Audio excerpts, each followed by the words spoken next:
Do not reflect that of the staff and management of WNOV and W293CX 106.5 FM Courier Communications Milwaukee, but are the sole comments of the host and guest of this particular show.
Good morning. Welcome to Community Voice. I'm your host, Keith Parris. I want to thank everybody for joining us on this, the last day of July, July 31st.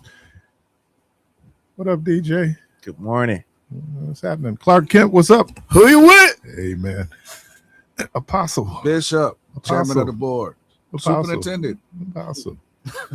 I was impressed with DJ yesterday. I think he handled himself well. Yeah, because you threw him a curveball. I didn't. It was like, What a curveball. So anyway, as you all know, if you don't know, you're living under a rock. We're in the middle of a gubernatorial primary. We have our fourth candidate, Mr. Joel Brennan. Good morning. Morning. How are you? I'm doing great. Welcome, man. You still a racer. I'm still here. Nothing's changed in the last 24 hours for me. Yeah. When Kelda was here, I said, you don't have any scandals or anything. She said, if I do, I'll break them on WNOV. This has been, and I have some questions I'm asking the same questions, or we're asking the same questions that we asked the other candidates. But when you got in it, had you there's no way you could have foreseen. Of course not. No. And actually, here's the frustration is that I got in this race on December 11th, my mother's birthday, and I've been in ever since, never wavered on that. But there was so little attention paid to this for a long time. And then in the last couple of weeks, it's been like one whipsaw after another. I mean, it really has gotten to be, it's unfortunate that more of the news has been about what's going on inside the race than the issues we really care about. But like, this is the nature of things. It's the things change very quickly in these races. First question. What experiences in your personal, professional, and public service backgrounds have best prepared you to serve as governor? And what distinguishes you from the other Democratic candidates that are still in the race? Well, hang on, because it can change Monday. Yeah. The distinction that I bring, I think, to this race is over the course of the last 20 years, I've had nothing but executive leadership experience. I was the CEO at Discovery World, largest science museum in Wisconsin, for 11 years. Yeah, and let me just say, my wife was just down there yesterday with a program they work with. She said it was incredible. It's great, yeah.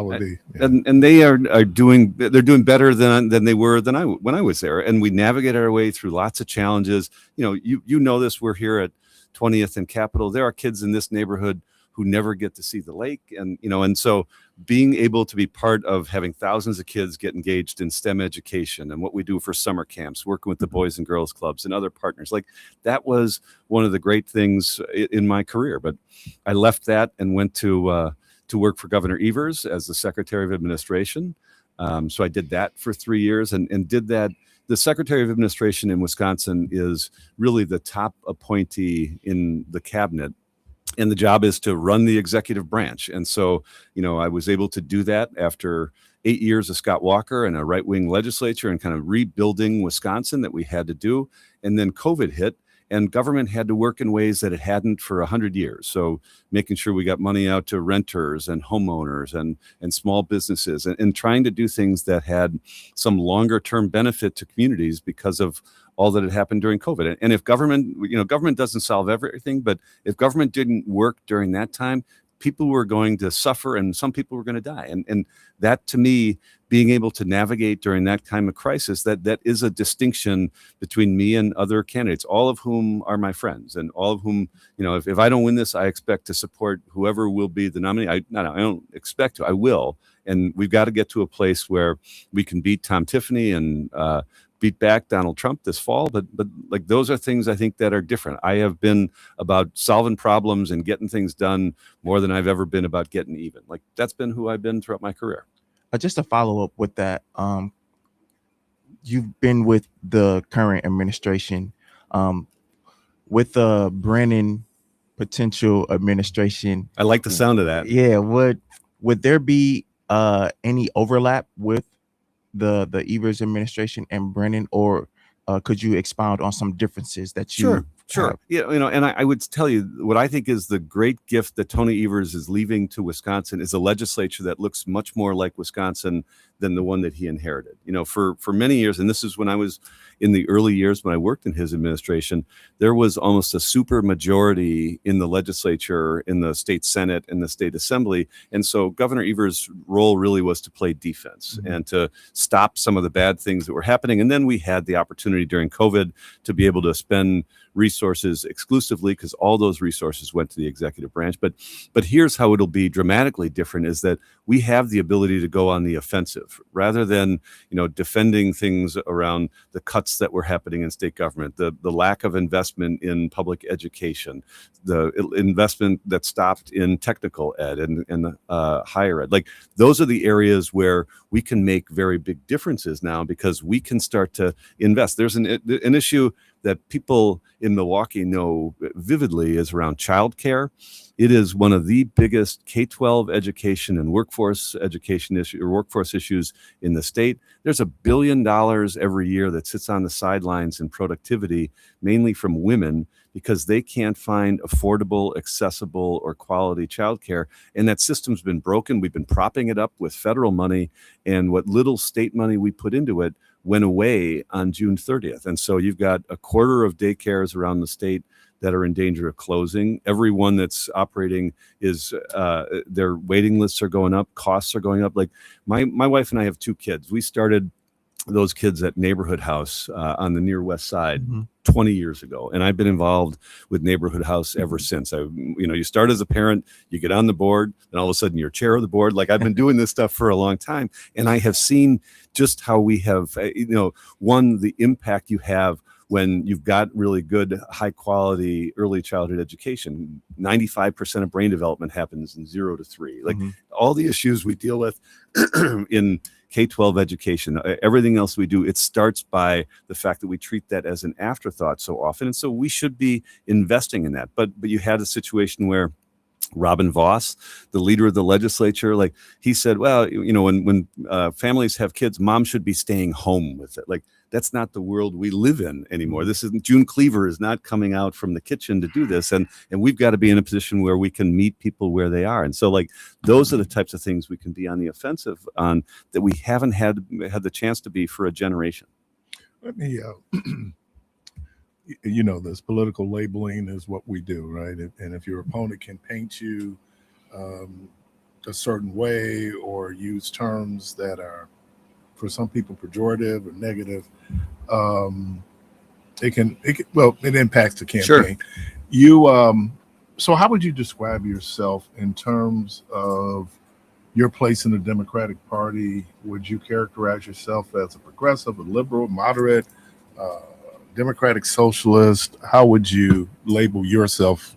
I'd call myself a pragmatic progressive. Like, I hope I'm cut from the progressive Wisconsin tradition where we care deeply about individual liberties. We make sure that people have the ability to be who they are. We invest in the important things. But I think, and this is what I've learned going around the state over much of the last year, is that voters on an individual basis care less about those labels than they do about who's going to get something done. So, like, I am somebody who, whether it was working in nonprofits, whether it's been working in business, with the work I had to do in government, it was about getting things done more than it was ever about, like, getting even or avenging grievances and things like that. Like, I think that's what people want, and I think that's what people deserve. And so, people paint you all along the ideological spectrum, and there are lots of ways in which the candidates who are running for this office on the Democratic side agree. What we disagree with is, what Tom Tiffany and Donald Trump have done, and the harm that they're causing by pulling the rug out from people when it comes to food share benefits and SNAP benefits in Wisconsin, when it comes to, taking Medicaid away from thousands of people. Like, those are the areas where I think we all will stand against. And what people in Wisconsin have wanted, no matter where I have gone, is somebody who's going to be interested in getting something done, because there are big problems that they have in healthcare and housing and public education, and they want to see somebody who can fix those things. You a native of Milwaukee. Yep. So you understand our sewer socialism here. When people hear that term democratic socialist, and they're going to try to paint whomever under that brush, can you share with people how America benefits from its socialism? Sure. I mean, we lived it here. I mean, it's that part of Wisconsin and Milwaukee history where it was truly about investing in public infrastructure, investing in the right kind of things. Like, Wisconsin's progressive traditions go back to, some of the socialists. But, again, it's less about those ideological labels, I think, than that was a time when it was demonstrated that government could get things done. In Milwaukee, it was around public infrastructure. It was around the public parks that we ended up with, and things that now have some challenges with them, but still are things that set Milwaukee County, the city of Milwaukee, apart from other places. And so, I think that is government.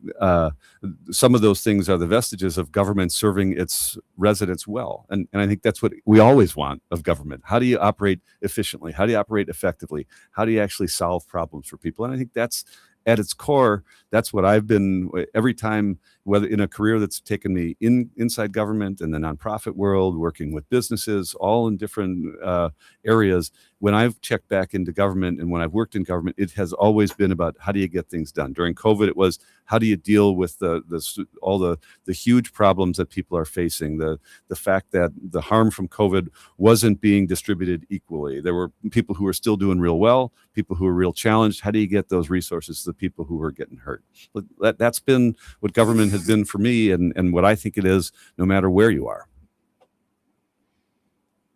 And let me shout out the good folks at New Pitts Mortuary. Good morning. Good morning. I just saw Pastor Lovelace go by. All right, go on, man. I got to do that. So, you stated in the debate that Wisconsin is losing in economic growth compared to our Midwestern counterparts. So, can you explain how Wisconsin can get back on the winning path? Sure. And we're losing in different ways. So there is a one of the areas that we all measure ourselves around is housing. And Wisconsin is short 70, 80,000 entry-level homes around the state, some here in Milwaukee and some elsewhere.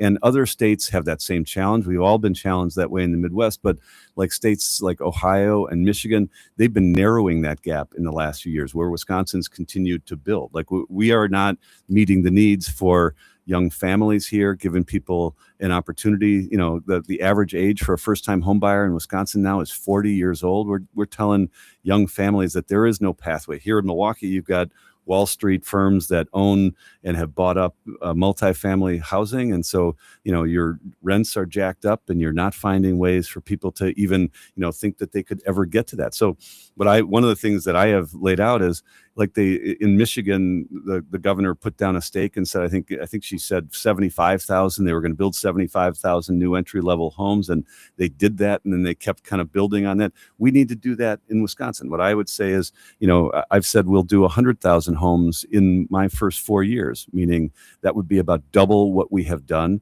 It can't be the only thing. We need to make sure that we're doing home buyer counseling, that we're doing down payment assistance, that Axe Housing that operates here in Milwaukee, and there are others that do some really great work in getting people into homes, and that knits communities back together. In this world of division and chaos that we live in, there are things about rebuilding neighborhoods, some of them right around here where we are, that there are private sector efforts involved, nonprofits that are doing it. Government just kind of needs to be alongside there and be part of that solution. And I think that's what we can do in Wisconsin.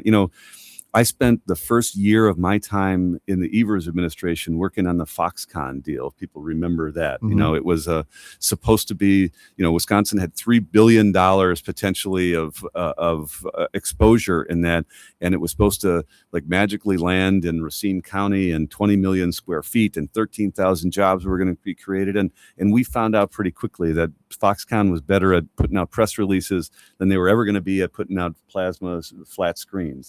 And we needed to make sure that we were investing in the right things. And I think that's the difference. We can, use those things that Scott Walker and Donald Trump called the eighth wonder of the world. Well, it didn't turn out that way for us. Or we can invest in our own, invest in infrastructure here, invest in education, start to do things that are, invest in childcare, start to do things that are going to have long-term benefit, and where you're kind of doing the building blocks of how you're going to actually get things done.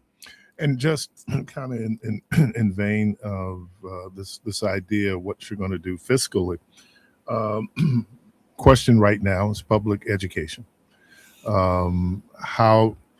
How do we adequately finance? Well, one, does the state have a role in making sure that, regardless of the municipality, that public education is fully funded?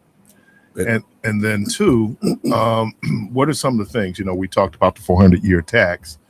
So where are you in terms of that? And now with the expansion of choice throughout the state, talk about how that impacts public education. Sure, lot in that question. I'll try to get to it. And if I don't answer, keep asking me. But one, when it comes to funding public education in Wisconsin, and you see this, you've seen it in Milwaukee, but you've seen it all around the state, where we're pitting property taxpayers against kids in community after community. And the reason I say that, this spring, When we went to vote, there were 72 school districts that went to referendum, 60 of those for operations, meaning like just to keep the lights on and do the basics. It wasn't to build a new science classroom or a middle school. It was just to keep the lights on. And that in and of itself is like, that's what's wrong with Madison and what's wrong with what we're doing around public education, because we are not, we're forcing local communities to decide whether they're going to raise their property taxes or meet the basic needs for kids. And so the first thing that I would do is scrap the 33-year-old school funding formula that we had that was never built to last. It doesn't meet the needs. It's actually under a lawsuit right now because, you know, there's a group of parents, teachers, administrators that want it declared unconstitutional. And it may well, as it works its way through the courts, it may get to that, but that'll be 3 years from now, and our kids don't have another 3 years to wait. So first thing I would do is scrap that, build a funding formula that is kid-centric, that says no matter where you live, what your address is, you have a value. And then you add on for special needs, you add on for English language learners, for urban poverty, for rural poverty, for transportation. Like that's the way that most other states have gone to. And that's how we start to meet the needs better in the classroom. The state also, yes, we have an obligation.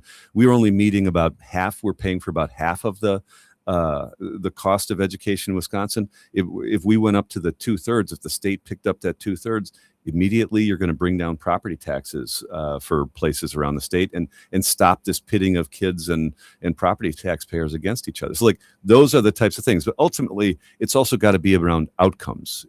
You may have seen this, you guys may have talked about it, but you know, recently there was a measurement for 38 states of how states were doing in the recovery from COVID. And out of those 38 states in math, Wisconsin finished 33rd. Out of 35 states that measured how we were doing on reading, Wisconsin finished 30th. Like that's not good enough for Wisconsin, and we need to also say that those outcomes are not tolerable for us. Mm-hmm. So like that's got to be who we are. And we were talking a little bit about the choice program and vouchers before we came on the air, and I have heard much more about that outstate than you do in Milwaukee. Milwaukee's got a 36-year-old mature system, and while there are challenges with it that we absolutely need to deal with, it comes up much more in other areas around the state. The fact that, you know, the largest recipient of vouchers in the state, to the tune of like $44 million, is a virtual school, you know, without a lot of classrooms. And you know, I have no problem with people doing that. Should we be paying for all of that? You know, is there a level of transparency that's necessary in the city of Green Bay? They have every voucher, everybody who gets a bill, you see what the city, the county, the school districts, and then, you know, what's going to pay for vouchers. Like that level of transparency around the state is probably a good thing and would be welcome. Should real quickly, should the program be expanded? I don't want to expand it statewide, and it hasn't expanded in the city of Milwaukee. It's been kind of in a place where it has, I think, matured and stayed pretty stable for the regular or over the last several years, and I think that's okay. I think more than anything, it should be about how are we holding ourselves accountable for better outcomes here. And in Milwaukee, like that is the case for public schools. It's the case for charter schools. It's the case for private schools. How are we getting to a place where they're all performing better for our kids? Should, yes or no, should it be phased out in Milwaukee? No. Okay. No. I mean, and I said this the other night, and you can talk to, you know, some of the people like my representatives where I live in Brewers Hill. I don't think there are, you know, districts in the Milwaukee area for legislators where more than half of the kids, or about half the kids, are in the public schools and half are in charter or private schools. To ask them to say you're going to disrupt half the kids who live in your district, that's not going to happen. It's not even a realistic thing to have happen. And so, you know, that's what I think we've got to be dealing with is how do we get to a point where my kids attended Milwaukee Public Schools from K-3 through 8th grade, and they are doing great. They're now in college. I want that for every kid who goes to Milwaukee Public Schools. I want to lift those kids up. I want to make sure we're doing right. We got to do right by every kid in Milwaukee. Technology has been a real hot button topic lately. Obviously, there are some pros and cons to there. So how would your administration manage innovation and then also accountability. Yeah, well, and I think that like AI is a big deal, and we're talking. We had just this week we had a whole meeting and a whole forum around data centers because that's been one of the big issues, and we could talk about that. But I'll tell you, AI is something that causes lots of anxiety. We were at an event last weekend where we were talking about how older Wisconsinites are being preyed upon by very sophisticated AI efforts that try to try to get money away from them and try to ruin them. Like, we've got to make sure we are doing everything we can to stand up against that. But by the same token, there's ways that technology can make us work more efficiently, more effectively. Like the tools that we have in government ought to be, we ought to create whatever we can to be against the really sophisticated technology that is trying to do harm to people. So it is complicated. There are ways for us to do that. The fundamentals for me are when we're dealing with technology, there are ultimate rights that people have to their privacy, to their civil rights, to their human rights. Like, we need to make sure whatever we're doing doesn't get us to a point where we are compromising that. What's been happening around the state and in some places here around flock cameras, like there are things around people's individual privacy and their individual rights that those are compromised. Government can't be in any way making sure we're abetting those or making sure we're helping that. We need to be in a place where we're going to ensure that, yes, people are being kept safe, but we're not doing it at the expense of their own civil rights. Data centers, I have called for a pause on the construction of new data centers until we can come up with some 4 or 5 basic guardrails that the state never put in. And to me, that wouldn't take a year. That would take 90 days because there's legislation about making sure that nobody pays for these aside from the companies that are putting them together, that there's real environmental regulations and teeth around that, ensuring that if they're going to get built in Wisconsin, it's by Wisconsin union labor. And then 4, making sure that there's a vehicle for local government and local citizens to have a place in that conversation, like that we never have these non-disclosure agreements again, where these things come and they're 98% baked before anybody in the community knows about them. Should local municipalities be responsible for the ancillary supports, i.e. the sewerage, the roads, those type of things? I think whoever is building it ought to be responsible for as much of that as possible. And in addition, they ought to be responsible for a little bit more. Like the companies that are building the data centers, if we can have them also be responsible for upgrading the grid, making it more efficient. It'll bring down costs of people for what they pay for their utilities, but also, allow us to have a better system for the longer term. Like, we still are going to need a very strong electrical grid, and we're going to need that. And they ought to be paying for some of that upgrade. And the side benefit of that is it can continue to put people to work here for a long time in Milwaukee and elsewhere. We have a few minutes left. Wisconsin is a purple state. So let me ask this question as relates. We will be dealing probably again with divided government if we do elect a Democratic governor. Is compromise a bad word when it comes to politics? No. I mean, I think compromise is a bad word when you're compromising values. If you're compromising integrity, compromise when it comes to legislation, compromise when it comes to, how do you get to a point where you're actually making progress for people? Nothing wrong with that. And in fact, I have lived my life in places and in jobs where I had to work in that middle. When you're raising money for a nonprofit, you better leave your ego, you better leave your ideology at the door sometimes. If you can find people who maybe think a little differently when they go into the ballot box, but they still support kids and STEM education and opportunity for everybody, like that's a place where you can find common ground. So, we may talk about compromise. I also think that the other side of that coin is we can find common ground on some of these things because there are really ways that government needs to step in to be able to help people. About 2 minutes left. No? Okay. So then let me ask you this question. You already kind of addressed it in terms of what happens on August the 12th. So my final question, why should people vote for Joel Brennan for governor? Yeah, well, I think they should vote for me because over the course of the last 20 years, I have been responsible for complex organizations, for profit and loss, for hiring and firing, for standing up to extremism. And I've done that in leadership positions. And I haven't always haven't always been the loudest person in the room, but I have been somebody who's been about rolling up my sleeves and getting something done. And I think that's what people deserve in leaders. It's nice to be able to turn a phrase. You want people who can stand up and people who will fight. But if the fighting is the only thing, and if it's not about getting something done, then we're going to lose. And so I think I'm the candidate who is best equipped to beat Tom Tiffany in the fall, to hit the ground running in January, because we can't wait. We've got to be in a position where we're solving challenges that people have around the cost of health care and prescription drugs, what we're seeing in education around the state, the lack of housing that we have, the real crisis that we have in childcare. Like, those are the things that I have worked on throughout my life, and that's who I am. So I think that's a distinction that I would make about me and any other candidate, Democrat or Republican, in the race. Appreciate you. Nice to meet you. Yeah, thank you guys. Thanks for having me here today. Mr. Joel Brennan, he is running for governor on the Democratic side in the great state. He's running for the nomination of the Democratic Party for the great state of Wisconsin. Man, I appreciate you. Thank you for coming in, man. Yeah, thanks a lot. And and win or lose, certainly love to have you come back. We will. I will. I live in this community, and I'm not going anywhere except to Maple Bluff, maybe where the executive residence is, but I'll still be back in this community. I will never not have roots in my hometown. Well, appreciate you.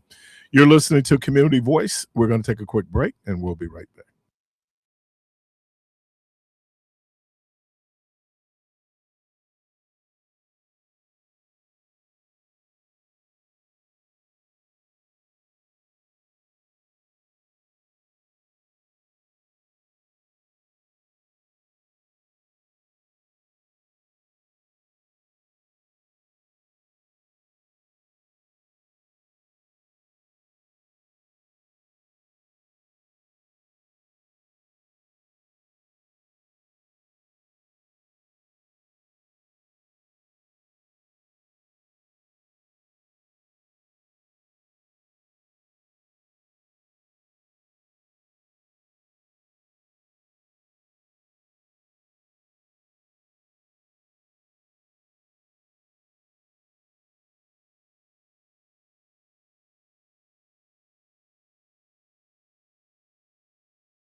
All right, welcome back. And we have with us, joining us via our video link from Madison, Wisconsin, Pastor Marcus Allen of the great Mount Zion Baptist Church there. And how you doing, man? I'm doing well. How you doing? Good I'm morning. doing really well, man. Good morning. Thank you for making yourself available. We wanted to have a discussion with everything going on politically. You know, we still have this issue of Corey Ruiz. Can you just kind of bring us up to kind of get us to how we're at this point right now where we're having this discussion about this particular case? Yeah, just last week, Wednesday, police got a call that a young man was opening car doors. And so they were called to the scene, and I guess they tried to apprehend him, but he got away from them. And then he fell off his bike. 3 officers tried to pin him to the ground. They said he had a knife. One officer comes in and shoots a taser, but they said it was ineffective. And no more than, I want to say, 3 seconds later, officer asked the young man, Corey is on the ground, takes out his weapon and shoots him in the face. It looks like about 3 times. So that sparked a lot of protests, a lot of people gathering at the site right now. They have created pretty much an encampment at that the same site on Williamson Street and Baldwin, where individuals are now just camped out there to hold that spot and looking at it as a sacred area with the young man's blood on the ground. And so that's where we are. People are still there. People are still protesting. People are still trying to figure out ways to implement change from this situation. What is heartbreaking, that is the 3rd police shooting on that same street in the last 12 to 13 years here in Madison. Pretty sure you all are familiar with Tony Robinson, who was also murdered by the police. That happened on that same street.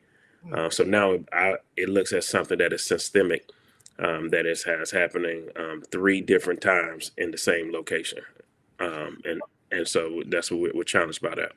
Does city leadership reach out to you for you to be part of that initial press conference? Yes. So, you know, you talk about that, and man, I just remember the Robinson case. So how would you describe then the relationship of the Madison police, particularly when it comes to communities of color there in Madison?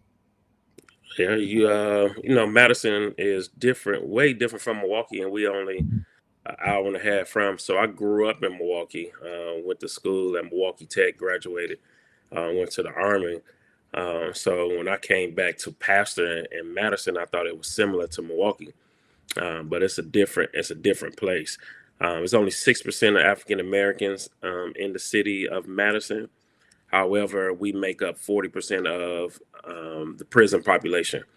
One of my members is a public defender, and he said, "Hey, if you go to the courts and sit in the courts and see who's being tried, you would think that Madison is a predominantly black city, and it's not. If you look at some of the reports, you'll see the African Americans are pulled over more and go to jail or ticketed more than our white counterparts. I go to the juvenile detention center every second and fourth Sunday to talk to and mentor and trying to provide a different direction for those kids there. If there are 10 kids there, 8 of them are black males. And so the systemic things that it's prevalent as it is in most places, but it's very prevalent here when it comes to policing. That of course we're going to get more jail time, more arrests, and more attention than others. So right now, I'm trying to, you were there at the press conference. How is and I'm putting this in quotations, the black church responding to this issue there in Madison? Yeah, so Yeah, the press conference. No, that I was invited there, and we already have a pretty strong presence here. No, it's not many. Like it's not. We have about 20, 25 Black churches in the city of Madison, and so what we're doing, we respond definitely first with prayer. Our intention is first we need to get God involved, get God's attention, what's going on. But we also very intentional of galvanizing our community to come together to make sure that that we're getting results. Number one, holding accountability to the police officer, to the city and the police department, and then we are partnering with other organizations, other groups, leaderships, organizations around the city that's demanding those things to be happen. So the Black Church initially, so we did a prayer meeting at my church on that Friday night, and then on that Sunday of last week, we went to the site. On the site, and we stood out there with all the protesters. We even had a tent where individuals wanting prayer. We'll pray with them because a lot of people out there mourning. A lot of people are hurting. A lot of people are discouraged. A lot of people are upset. And so we praying with them, and we pray with some parents or family members who have had to deal with this issue of being murdered by a police officer. And so we prayed over those family members that are there, but then also we are standing in the streets. We're sending in complaints, trying to get the accountability as much as possible with our city. One of the things that was striking to me was how the community reacted or responded to this shooting. I know you're familiar. What is it? The Jacob Blake's case down in Kenosha, our guy here, where we had. Why is it such a difference in how people respond to a situation like that in Madison compared to other cities? What you mean? Well, there was violence in Kenosha. There's violence here in Milwaukee, Sherman Park.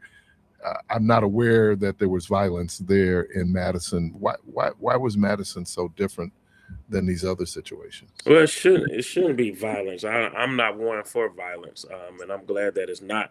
I'm one that we can get our voices heard without burning buildings, without throwing glasses and burning stuff up. That's something that I'm not for. But I think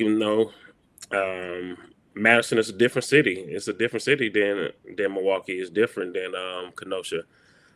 We've been out front trying to help people navigate that anger and that rage in different ways. Saying their voice, making their voices louder rather than burning businesses and and tearing stuff up. So I'm glad it's not that way. But to the reason why, I really can't tell you.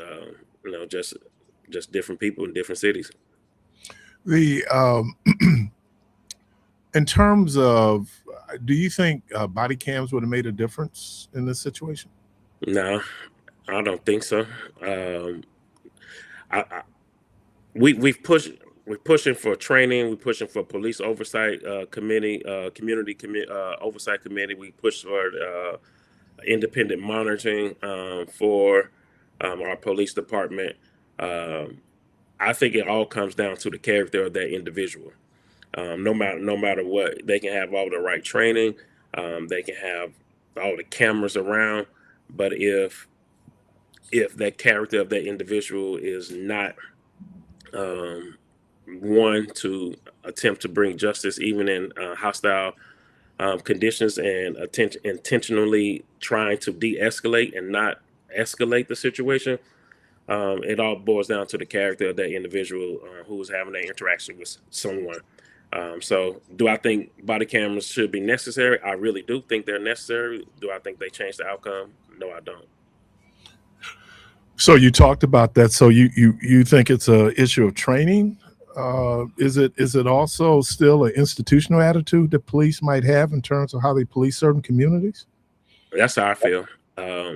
it is all on that individual, because you can have all the training in the world, but if you feel attacked or you feel belittled or you feel disrespected in that moment, you're gonna react how you do it. So that I encourage the training. I encourage body cam. I encourage more sessions on cultural awareness. I encourage all of that. But if your character still is not that, you're one that to be intentional about de-escalating the situation rather than escalating it, it really won't change much. Again, I served in the United States Army, and I've seen individuals that are trying to attack us in uniform get treated better than African Americans in the streets of America by our own police officers. Obviously, there has always been mixed discussions on police relationships when it comes to them and a particular community. Prior to this unfortunate incident, have you observed any positive interactions between the police department and the community that could potentially help stem the tide moving forward? Yeah, so at our church, we have neighborhood police officers who are, at least in our neighborhoods, I think all the neighborhoods in Madison have them, neighborhood police officers who walk the streets, who are out there, who are very visible. And we also have in our food pantry, we have a room just for that person to be able to come in, do their reports, and they interact with us.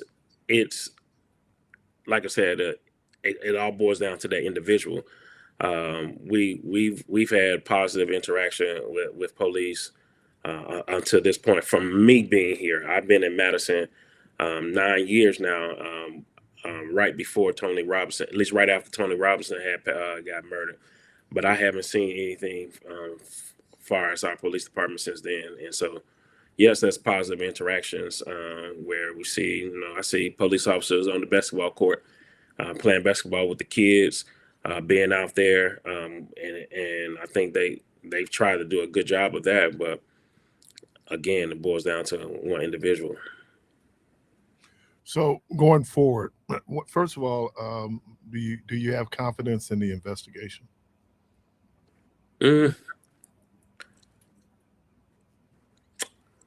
Not really. I'm gonna be honest. I'm pretty sure your listeners, everyone, understand this. This is a normal play how things go. They hold out on the investigation for as long as they can. They attempt to wait until the protest is over and people stop screaming and yelling, and then they put out what happened and what they seen happen and how they perceived it happening, and it's always going to be in the favor of the city because they got to protect themselves. When George Floyd died, I was served on the not died, was murdered. I served on a task force to improve policing in Wisconsin. I think Voss was over that. I'm pretty sure you all remember the time where it was trying to come up with some policing, but the Republicans, they would gavel in and gavel out after the governor was called into session. And so in order to appease what was going on, they had this task force form. And I sat on there and I told initially, I said, hey, I don't want to do it because I think it's going to be a dog and pony show and there wouldn't be no actual results to come out from this.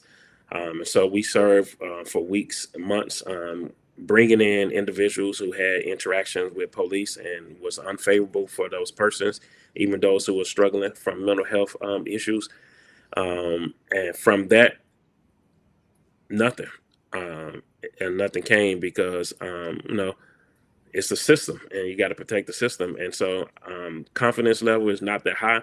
But my hope is in the people who continue to beg and plead and desire fair and equitable treatment for all individuals, no matter what, that no one should lose their lives when they come into contact with police officers for what they're doing. And the goal is to de-escalate and not take it up to a level where you shoot someone in the face multiple times. Pastor Marcus Allen, Mount Zion Baptist Church there in Madison. Thank you, man. I appreciate you, man.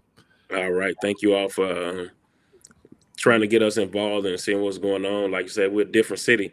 Madison is a peaceful place, and oftentimes, but it's just this is a challenging thing to see a family for a young man Corey, his family suffering. I don't know if you all saw the press conference with Ben Crumb and his daughter saying, "Hey, everybody calling my dad a criminal, calling him all different types of things, but he still was my dad." And so that was real painful and heartbreaking to see. And so we're just here trying to help as much as we can, trying to be the church in the midst of all of this, to be intentional about putting Jesus out front. That's what we do, but we also want to hold people accountable for the things that they have done and continue to live out Micah 6:8, what the Lord tells us to do, what the Lord has required of us, to do justice, to walk humbly with our God, and to do this work that God has placed in front of us. So thank you for giving us this platform. And thank you, man, for making yourself available. My good friend, Pastor Victor Mans, Okay. facilitating this, man. So I appreciate you. Great. Definitely. Thank you. You provided a lot of insight into the differences in Madison and just the work that you're doing. So I really do appreciate you taking this call. Thank you, man. Appreciate it. Thank you all so much. Yep. Right, You're listening to Community Voice. We're going to take a break, and we'll be right back.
Caller, before I get to you, let me do the perspective. So just be a little patient with us. TJ.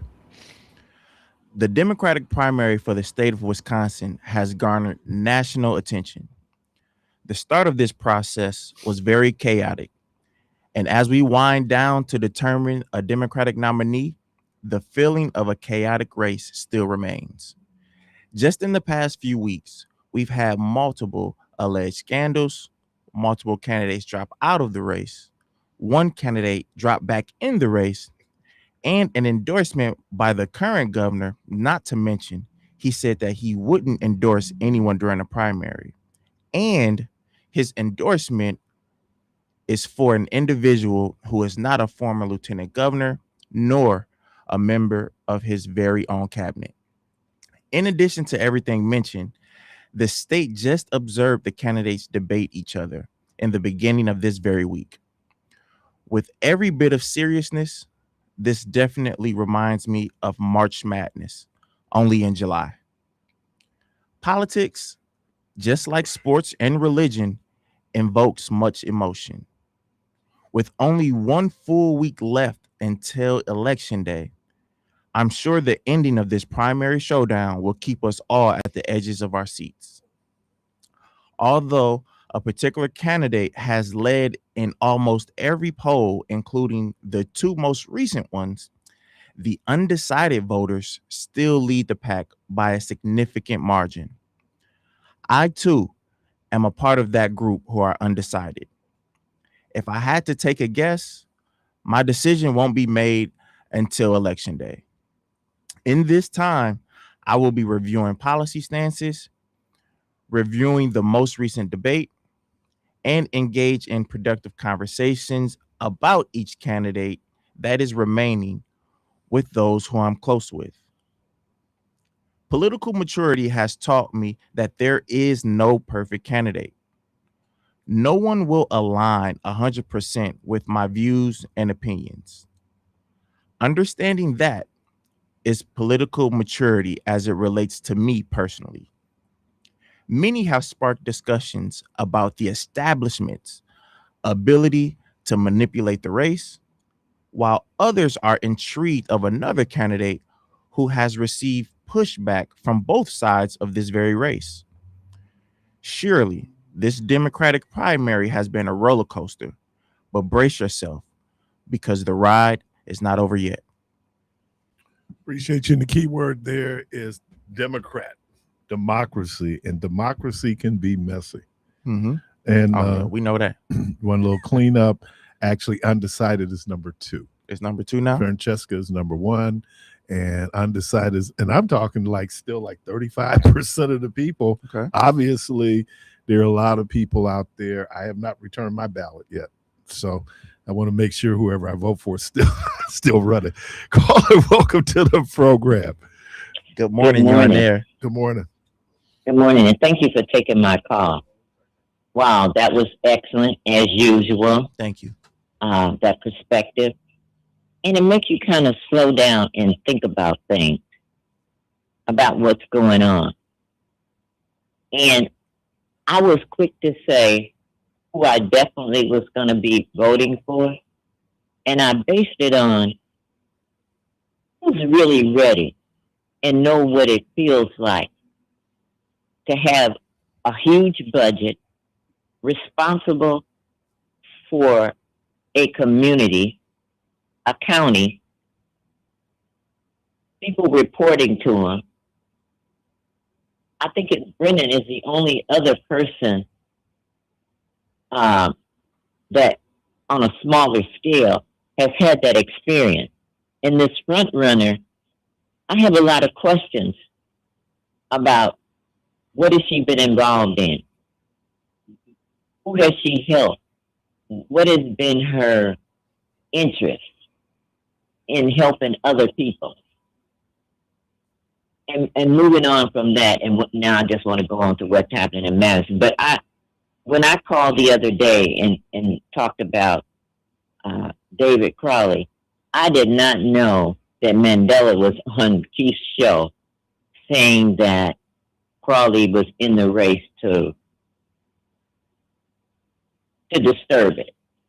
Why would he say that when it was He said 7 what? of them or however many it was? Were they there for that same reason too, or came back to do the same thing? I think that was very small of him. But look at what happens when you do ugly things. Ugly things come back to you real quickly, don't they? No, But anyway, I just want to move on. Excuse me. Just With your you were interview saying, from the pastor, that was excellent. And it gave a perspective of a community maybe that has not had as much hurt as some other community.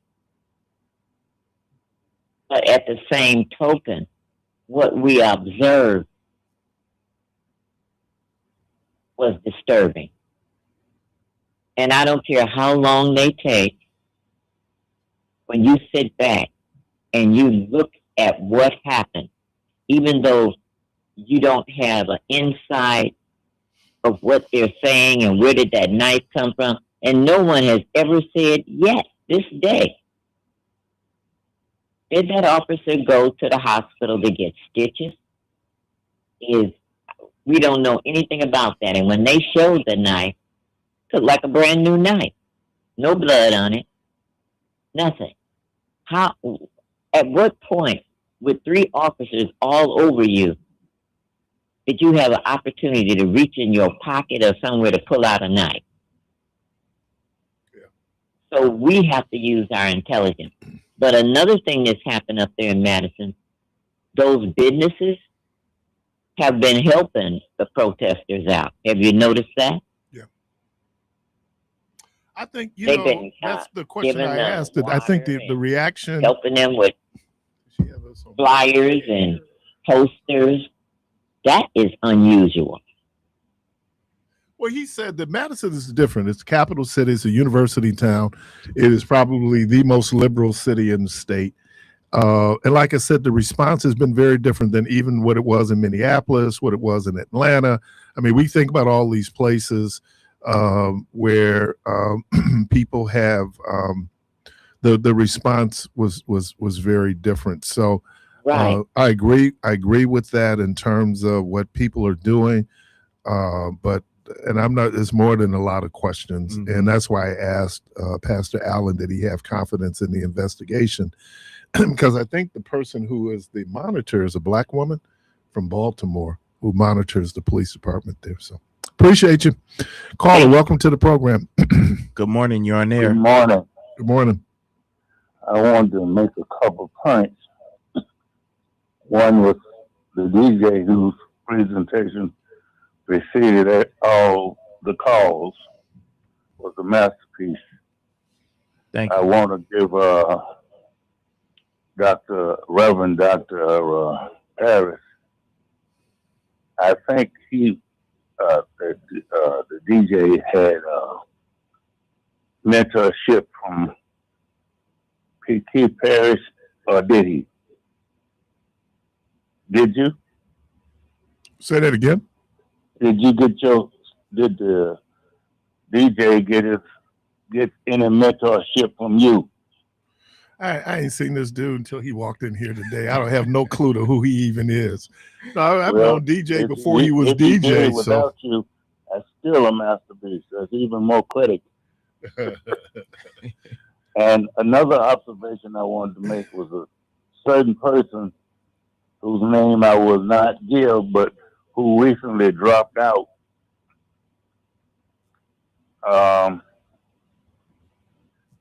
I'll just say he dropped out. And y'all have a good one. Mm-hmm. Yeah, I agree. This has been one of the most craziest. Maybe COVID. What we were going to do when we were going to vote in that spring election. How we're going to vote. I mean, but this has just been where. Have you ever seen anybody get out the race, then get back in the race? Mm-hmm. The fear that the Democratic establishment mainstream has in terms of, and that was the question I was asking about labeling, mm-hmm. that whole democratic socialism, where people hear socialism, they equate socialism to communism, and boom, there you go. So those people, they're not the same. Oh, of course they're not the same. And then the crazy thing is that America runs this dual system. It's a capitalistic, socialistic system. If we didn't have socialism, we've had anarchy. Part of what we response that whole progressive movement had everything to do in the early 1900s in terms of disparities, in terms of the very, very rich, and then everybody else. And then, you come back from World War One. Veterans are basically, there was a promise made to veterans, those whole bonuses that they never got. Communism, not socialism. Communism is now getting a foothold in America because people want to address the inequities. And I just kind of see when you have a rise of so-called democratic socialism, that's usually in response to the glaring disparities that people experience in the system. In spite of what the dude is saying who's currently in the White House, America's in trouble. Economically, we're in trouble, right? This war is not helping. It was already coming off of COVID, that high inflation, all those things, and the recovery was coming and it was moving along. There was recovery. So I think when Joe Biden took over, it was something like 7% inflation. He had gotten it down to 3%. But then all these other things, because everything in the world impacts everything else in the world. And I think we're beginning to understand that. And that's what happens. And let me be Malcolm for a moment. That's when chickens come home to roost. That people who voted for the current president based on either his whole position. I think a lot of people was race, because the people who probably was voting for him for the most part felt like, well, we're secure. He's not talking about us. He's talking about them. But then you come to find out it takes a fool to learn that love don't love nobody. And the very people who supported him are some of the people who are being most victimized by the policies of this administration, right, and of this Republican-controlled Congress.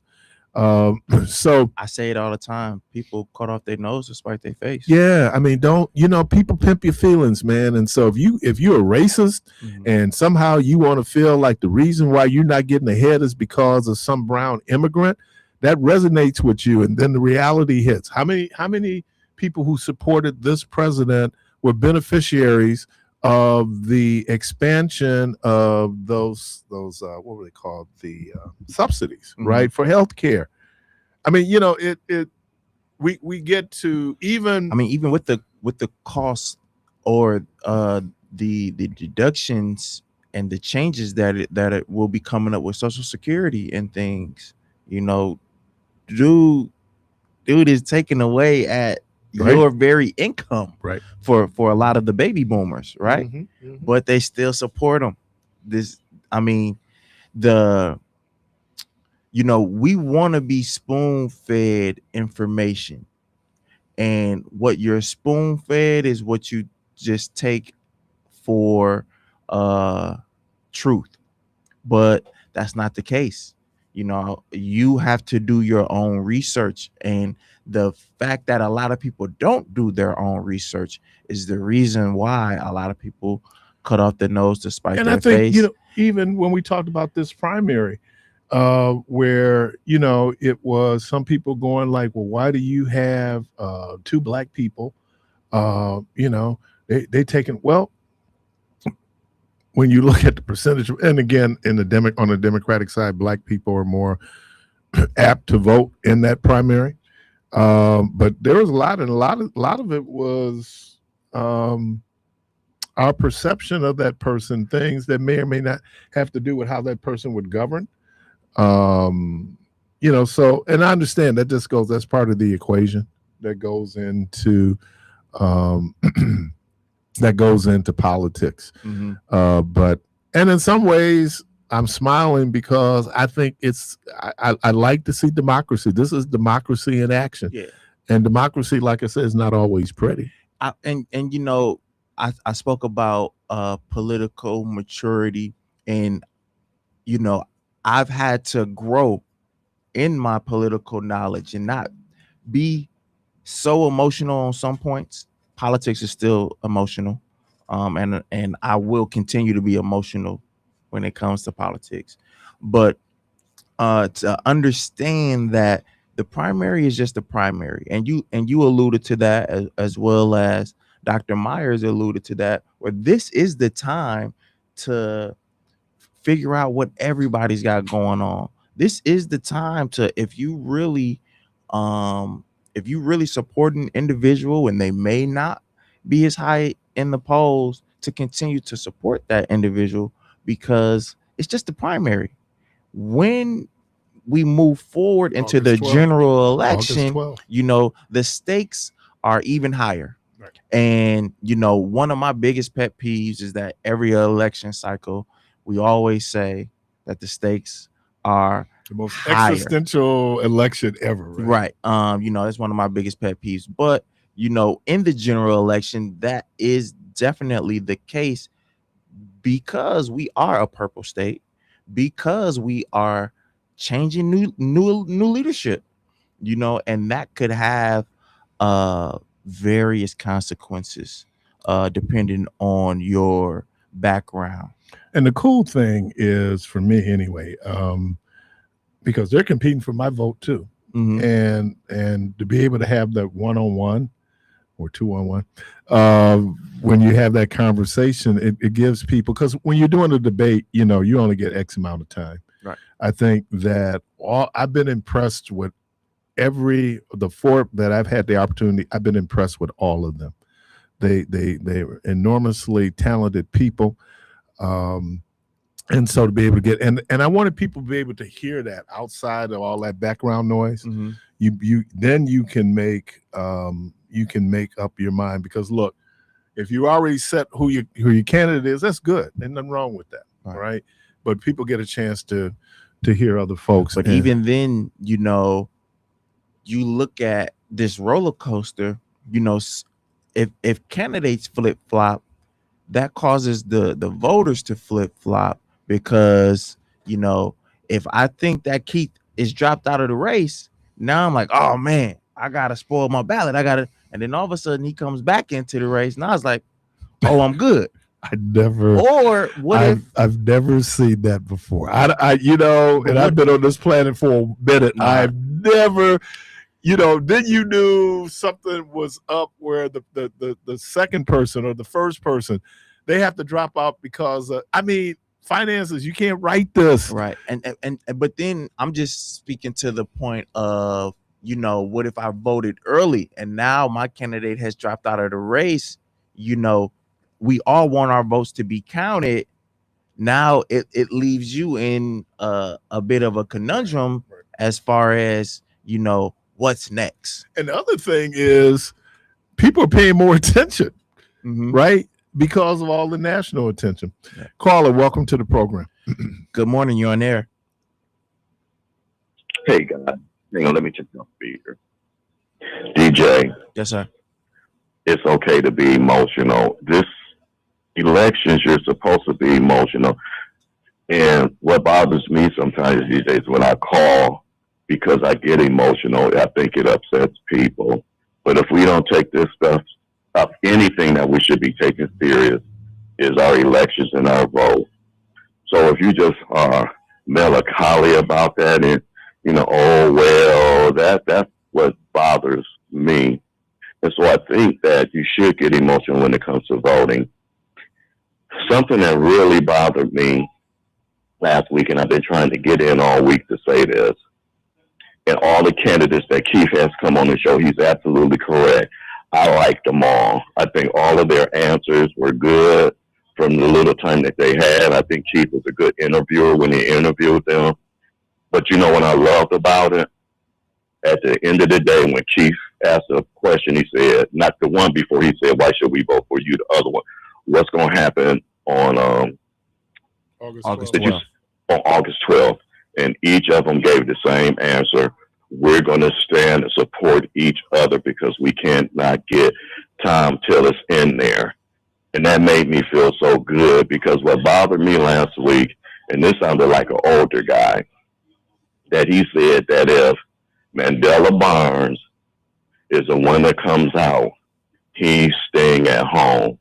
And Keith said, if you stay at home, that's a vote for Tom Tillis.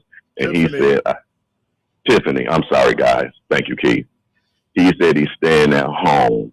And that bothered me so much in my core. It's like, okay, we went through this already with Johnson and Mandela. This is serious. So if we think it's bad now, do you know how much worse it's going to get if they get in there? And here's something I wanted to say to you. I don't know if that was last week, Friday. Of course, DJ, candidates have to do everything in their power to get our votes. But then where does our responsibility fall of doing our homework? Chief has a saying that he says low voter IQ. I think I'm a little bit above a low voter IQ. I might not be the brightest, but I know what I need to. No. Low information voter.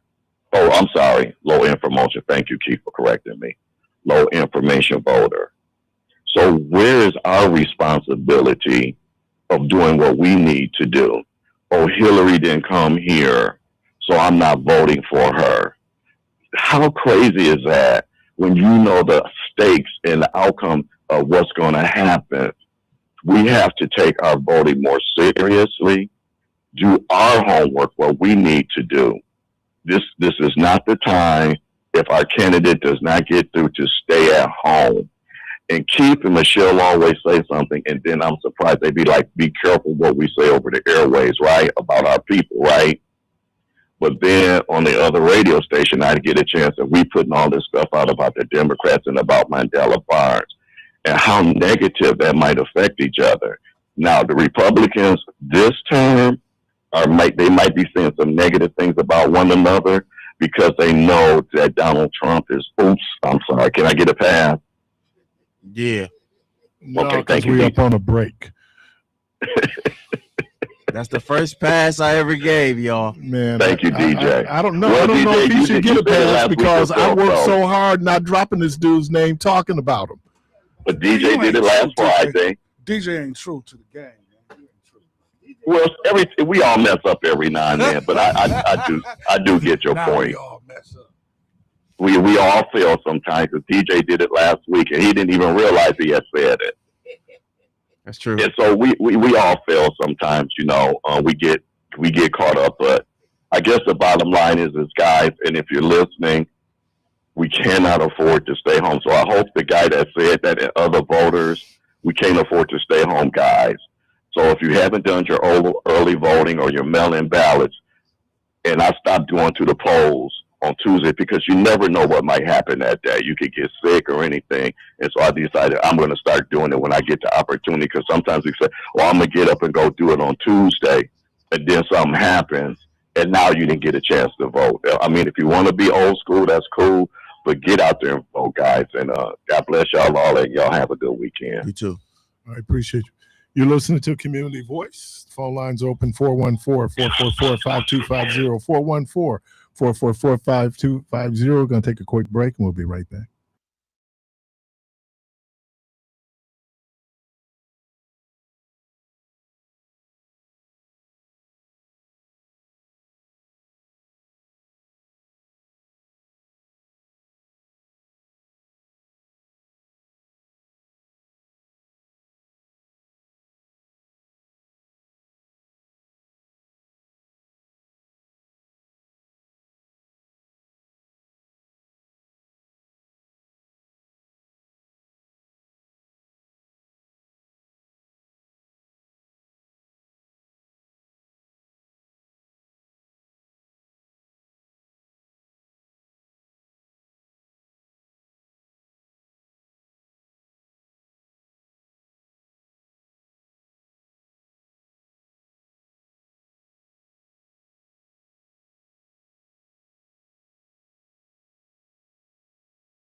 DJ the Protege. And welcome back. And you can join us today at 11 a.m. for our 11th annual Community Resource Fair at the Clinton Rose Senior Center, 3045 North Dr. Martin Luther King Jr. Drive. There will be tons of resources, money giveaways every hour, state fair tickets, the MPD ice cream truck. I said it right. Versity mobile unit, giving blood, mobile survive alive house, book bag giveaway, a demo drive of a Tesla, and fun for the kids. Again, that's the WNOV, the 11th annual WNOV Resource Fair that starts at 11 this morning at the Clinton Rose Senior Center, 3045 North Dr. Martin Luther King Jr. Drive. Caller, welcome to the program. Good morning. You're on air. Good morning. Good morning. Yes, Keith, I think yesterday you was asking Michelle, was that Lauren Ingram in the background at the fault? Yeah. Sherrod? Yeah. It was. Okay. I thought it was her. I didn't have a clue. I just remembered them announcing that was her, over there, just making a comment that, like, I could just imagine what type of story, she had. And I was with a person yesterday really believed it wasn't COVID. I had to explain to them that was the Republicans, I said, that man helped him with the AIDS, medication. That man is deformed, Right. no hoaxer, no cracker and all that.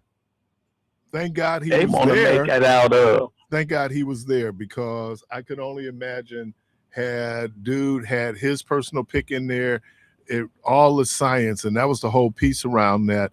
People died, and there's people believe that people died who didn't have to never die. died before. That too. So Well, Trump said it wasn't nothing going on. Remember, he hid it from the people for a long time. Why you leave, man? Oh, my bad. We're gonna have to let you go, bro. We gave one. We can't do it. Well, y'all done gave one. Go on, man. I'm not gonna do it. Go on, bro.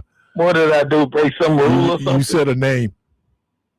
It's Oh, Friday. You remember on Friday. I hate to even mention his name. I apologize for that. Yeah, though. so you got to Now describe that I him will without apologize using his for. name. I hate to hear his voice. Yeah, describe him without using his name. Oops, my bad. Go ahead. Go on, man. Go ahead. You can finish. Oh, he left. Okay. Now, great minds think alike. Mm-hmm. And boy, oh boy, people. I know Dave Chappelle is just loving it. When I was sitting up there and I watched Fosse, and he, man, I was doing like 1, 2, 3, 4, fifth. Then he had to sign up spell FIF. But and this is why, like, I'm never really a big fan of politics or whatever, because it's it's a problem when you do it, but it's cool if I do it. The boy did that too. The dude is in office. Oh yeah, he did that too. Yeah, you know what I'm saying? Yeah, but they wasn't tripping when he was doing it. And see, that's why when he threatens to sue, people say that's fine, because then we get to depose you. Right. And when you under oath, now, so they in the first term, remember, they wouldn't let him go and sit for deposition. No, they wouldn't, because they knew he'd lie. So. Did y'all see this? Y'all didn't see this one? They did too.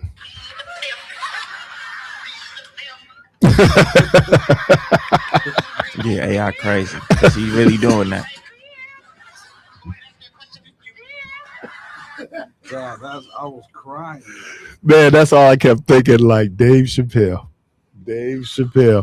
So wait a minute. So my question is, because I was seeing posts on Facebook of people saying, so for the people that got vaccinated, how do you feel about what's going on? I never wanted to get vaccinated, but in order for me to keep my job, I had to do it. So do you think they forced you to do something? Definitely. I was definitely forced to get that. I mean, that's not even a debate. Well, no, because see, I was only saying because now I didn't see. I mean, some people who was traveling, they was wild, but some people was traveling during that time. You couldn't travel without being vaccinated. You know what I mean? So it was a lot of things put in place to where, you had to be vaccinated. So do you feel like it was a life or death choice? Not for me. For some people, it was, because there were people who chose not to get the vaccine, end up dying. But there were some people that chose to get it and ended up dying. Very, very rarely. No, it ain't no, very no, rarely. no, it was rare. No, sir. That's not statistically true. No, that is true. That's not Which true, I just said, man. I missed it. That's not true. No, I know because you talking about because of the vaccine. What are y'all disagreeing on? What is? Well, no, he was saying. Well, it goes back to, I said, do you feel like it was a life or death choice that you was forced to get it? And he said for some it was, because for some people that didn't get it, they died. And I said, well, I know plenty of people that got it and died from it, that caused blood clots, that caused this stuff to happen, and they weren't having issues with blood clots until they got it go both ways. No, exactly. No, I'm not. I've been pushing back on. We got to go on the science. Yes, some people could die. The question becomes, if you give out 98 million vaccines, I'm just pulling the number. You give out 98 million vaccines and 15 people die. That is statistically that because you're always going to have exceptions to the rules. Overall, most people who had the vaccine had better outcomes than the people who did not. Man, listen, I've never seen in the NBA that you have these basketball players getting blood clots the way they was getting after these shots. Never seen it in life of watching basketball. Well, I mean, but I'm saying that, but we also don't know what they were doing outside of, playing basketball. Because a lot of them do a lot of extracurricular activities. I would just say that prior to them even taking the shots, they was doing extra activities. And wouldn't come up. I could tell you that I was very fortunate, maybe not, because I didn't get COVID until 22, and I had the vaccine. I didn't even know I had COVID. DJ had the flu, right? Yeah, and at first thought it was COVID, but it was the flu. So I'm just saying, man, if you look at where I was around multiple people that had COVID, and I never got it. Which was, when you around, I want to attribute it to back in the 90s and the 80s when y'all had the HIV scare. When you around somebody coughing and, somebody say they had the Rona, yo antennas perk up. So I'm like, oh, man, I need to go. And I always came back negative. But that day that I had got the flu, and that was the first time I ever got the flu a day in my life. It was in the midst of the whole corona epidemic. And I was like, whoa, if this is the flu, I definitely don't want that corona. But what we discovered was younger people in relatively good health would get it, but they wouldn't die from it. People who died from it had comorbidities, right? They were diabetics. They were people with high blood pressure. That's not true. No, that is true. But no, because my guy Marcus died from it, and he wasn't none of that. He didn't have none of that. How do you know? Because I've been knowing it for years. I was with him for years. He died. The virus. What the virus did would break down your ability to be able to fight off other infections. Right. That's what it did. So it's like even with HIV. HIV, what it did was it so compromised your T cells that your body couldn't fight infections that the body normally would fight. So my buddy, we're gonna be splitting a lot of hairs. No, because it's not splitting hairs. My buddy who died, he was in the hospital with COVID. Okay, COVID had so depleted him when he got an infection, he ended up dying from the infection because there was nothing they could do. The body couldn't fight it. They couldn't get anything for it. That's what it did. And so as we became, and then our knowledge exactly, and then herd immunity. Yeah, our knowledge on the whole thing was totally different, and it was ignorant. Just because we just didn't know. Right. I will give this example all the time. I remember back in 2012, I was in college in Chicago, and we were in training camp, and we were outside, and we a part of our training camp, we had to do bear crawls outside. I was on the basketball team in college, and one of the guys, my teammates, his name was Smoke from Florida. He was sitting out, And I'm like, Smoke, what you doing, man? Everybody hated Bear Cross. And so he was like, no, I got the flu. And I was like, oh, man. And I was like, oh, you lucky then. And he said, yeah, I had got the shot. And I said, well, if you got the shot, you ain't supposed to get the flu. He said, nah, the flu is in the shot. Mind you, this is my very first time hearing this ever. Yeah. And so I'm like, what? He was like, yeah, so, you know, it's a little bit of the virus in you, you know, but he ended up being, so I went on this whole rant on like, man, I never take a flu shot. You know what I'm saying? Well, that don't even make sense. Translate that to when we took the COVID vaccine, and around COVID, and everybody had that same ideology of, if I take this vaccine, I'm not supposed to get it. They didn't do it. They didn't use that. They went into something else's RMD. But still, it didn't eliminate you from getting. But vaccines, what vaccines will do is, and that's my point. My point is, it doesn't stop you from getting it. It's how you've been able to experience it. What we think is that, oh, if I take this, right, it's gonna keep you from because that's not they did say that when they was pitching the Johnson and all of these other, they said, man, that these vaccinations would keep you from getting the virus. I heard it myself. No, that was misinformation. I get it, but again, I think I did. Why would I take the shot? I heard it myself. Yeah. But why would I take the shot and you giving me COVID? I don't have COVID. Well, why would I want you to give it to me? The COVID vaccine was different than the influenza vaccine. Influenza vaccine does take dead influenza to do it. That is not. They used a whole totally different technology. No, hold on. They did. They used a different technology. They didn't put. But you can Google it right now, and it tells you that the COVID shot, that is particles, is proteins of COVID that's in the shot that they give you. So Google it. It's right there. But mind you, we were receiving this new information in real time. Imagine all of the information that we have now on the flu, you know, on the Ebola virus, on pneumonia. You look at all of these different infections. It took a long time for us to have a real good amount of data on it in order to prescribe, you know, remedies to it. We're still only 6 years removed from COVID. So it's still going to be a lot of questions and things that are left unanswered, just because when we had this epidemic, you know, it just took us by storm. The COVID vaccines were made using synthetically manufactured genetic codes or lab-grown proteins designed to mimic the spike protein found on the outside of the SARS-CoV-2 virus, rather than using the live virus itself. So what they did was they used the technology to go on and reclimate what was on, but they did not use that. They do use flu to go in then to create flu vaccines, but COVID was different. And that's where I heard a doctor say this. He said, I don't believe in God. Mm-hmm. He said, but if there's ever a miracle, he said the COVID vaccine was a miracle. 414-444-5250. The phone lines are open, and I just want to give a shout out. I know it's late, but I just want to give a shout out to everybody on Facebook Live and YouTube. Thank you for joining the conversation. Caller, thank you for your patience. You're on there.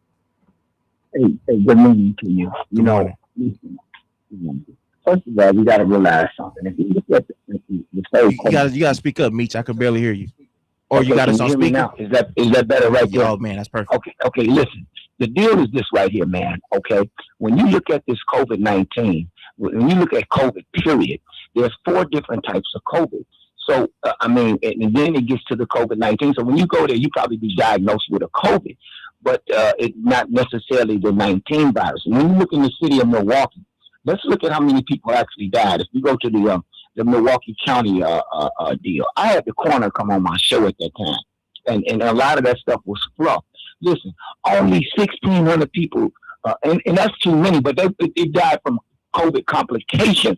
About 1,600 people died in 2021 on COVID. Now we got a state here, we got a city, a county, and this is the county now of what, about 6,000 people here, and 1,500 of those were COVID-related deaths. So what it was, man, is that, and then you have to realize something about that shot. Who actually was behind the shot? Who was orchestrating this? Bill Gates, man. I know a girl right now that got pregnant 3 times. Every time she get pregnant, there's nothing there. It's like a fake miscarriage. You understand what I'm saying? And so I'm gonna tell you that, and I'm not making this stuff up, man. Those doggone shots and all of that stuff, man, was built to, I really do believe this, that it is the population control. We don't know what that effect is going to have 10, 20 years from now. These people are mad scientists. They go into these laboratories. Just look at the Milwaukee County for 2021, 2020, lower than that. But they was coming on the TV every day. The numbers are had us running around. Okay, Meech, I'm going to say this, and I get so frustrated with it. It is the science. Once again, you do not die. Hold on, wait a minute, Meech, hold on, man. You do not die. You do not die from COVID.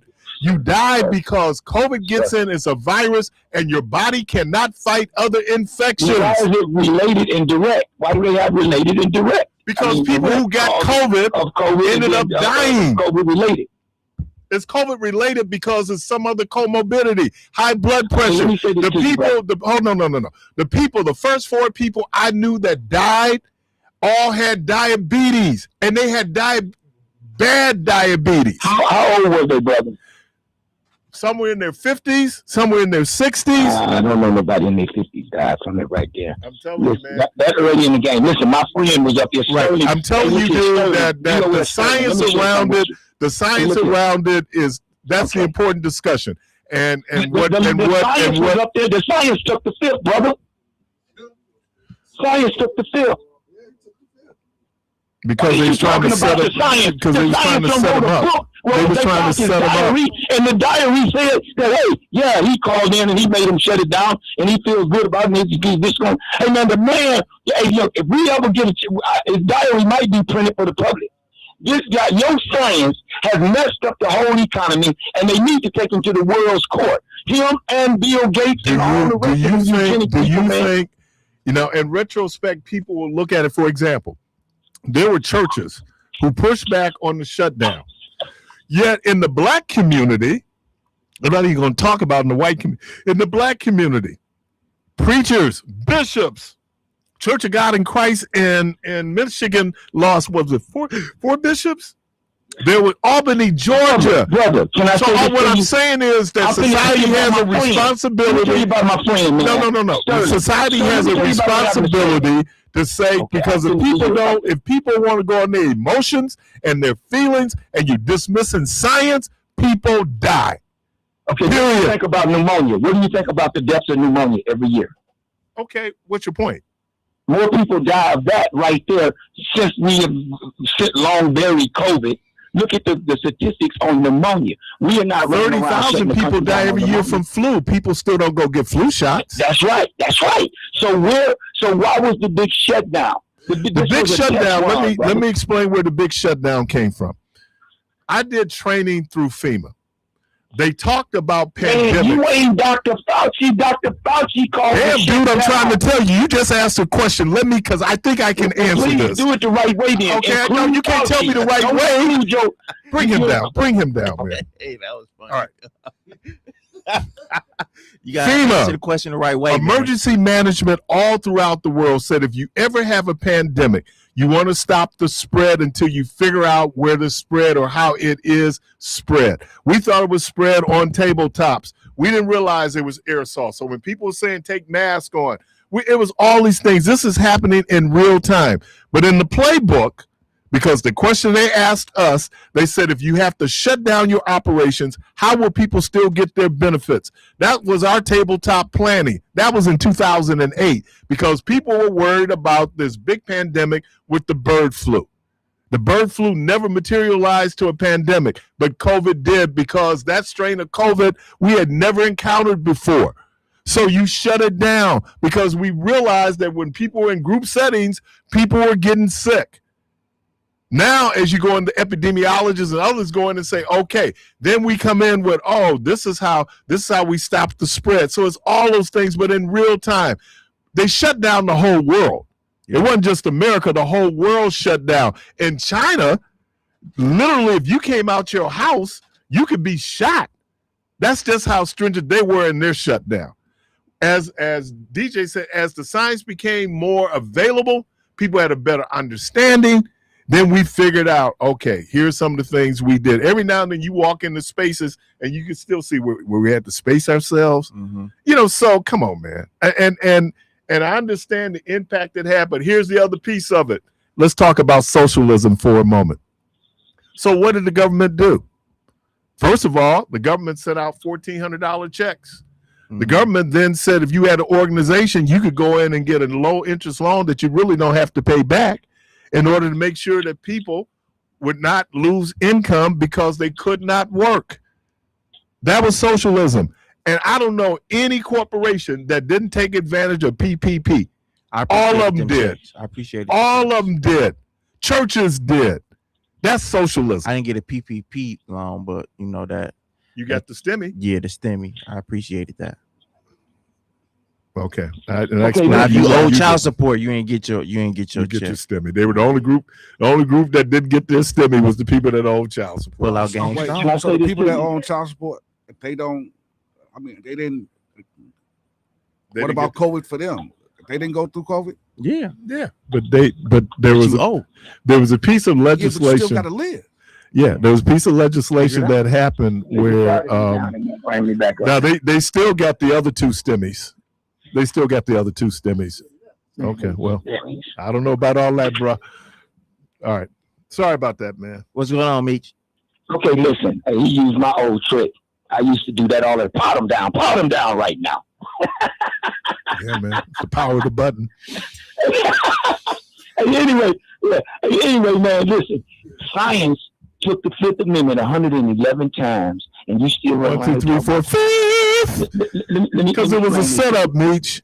Can I say, you don't got to tell me what it was. I wasn't going for it. But I understood. Listen to this here. I understood what was going to, because prior to that, I had looked at the pandemic 202 pandemic. I still got some of the CDs around here. This was before COVID was even there. All of the people from different states, your major players, man, was there. It was some few black people there too, and they was trying to figure out how could they produce, how could they make the people, sorry about produce, it wasn't that, how could they make the people believe and follow the orchestration of moving in certain ways. All right, you know what? We gotta wrap it up, and let me say after this. That, they pulled it off. You know, when people were talking about the conspiracy with a K, I said, did you know who got it? Because your boy got it, and your boy almost died because of it. So when people kind of sit up here trying to say it was a, what do they call it, pandemic? Unless they lied to us. It was a pandemic. No. Sometime, no. We knew about COVID, but we didn't know about this strain of COVID. All right. Let me thank Mr. Joel Brennan. Let me thank Pastor Marcus Allen. DJ, thank you. It's always a treat when players meet. And again, you can meet us down at the WNOV Resource Fair at Rose Park. Clark Kent, thank you, sir. Hey, Apostle. Conspiracy theories is I. Is I with a K. Hey, y'all. The good Lord willing, Creek Don't Rise. Hope to talk to everybody on Monday. Y'all have a safe weekend. Also, tomorrow between 12 and 3 at Berrien Park, they're doing a celebration, celebrate the life of Mother Lucille Berrien right there. I think that's like 16th and Nash. So we get a chance to get over there and all the other activities we have going on this weekend. All right, y'all go from this place in peace.